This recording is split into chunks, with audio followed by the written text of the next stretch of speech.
Wakeboarding, the young upstart of board sports, is starting to flex its muscles on the world stage. Already a mainstream sport in the US and Australia, there are over 3 million riders worldwide.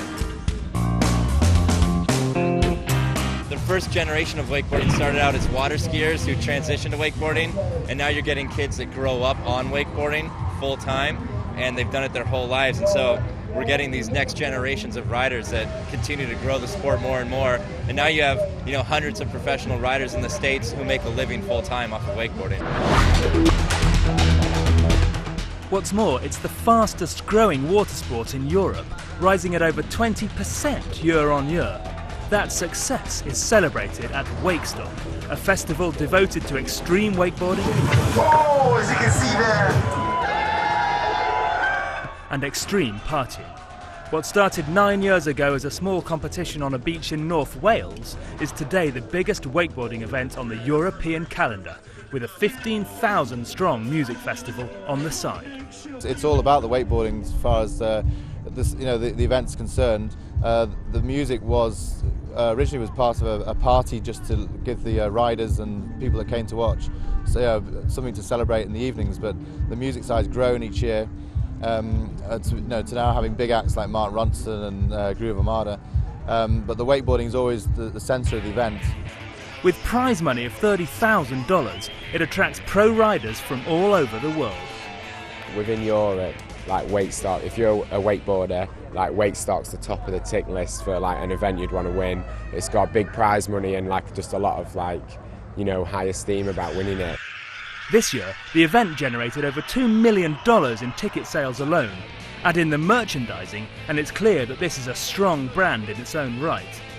Not only that, the exposure is great for the sport itself, with the industry seeing a huge spike in interest around the time of the festival.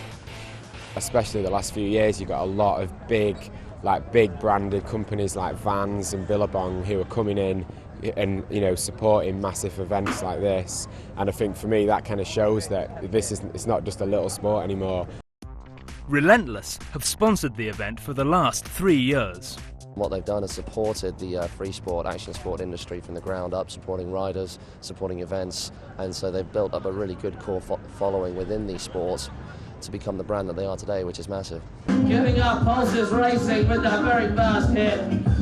It seems to be a strategy that is paying off, as the festival, like the sport itself, is generating more and more media interest, with both MTV and the UK's Channel 4 filming prime-time shows from the site. Which is just pretty much the biggest thing to ever happen to our sport within the history of the sport.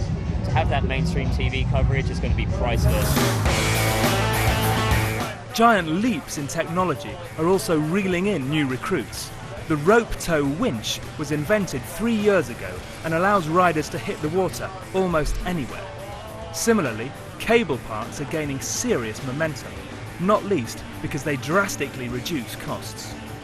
Within the last 3 years, the number of cable parks in the UK alone has doubled. We went from 3 real parks to now having 8 nationwide, but also it's making an insurgence into the American industry as well. There's 57 cables in Germany on its own, whereas you can go to a cable park and ride for 2 hours for less money than you would spend in 15 minutes on a boat.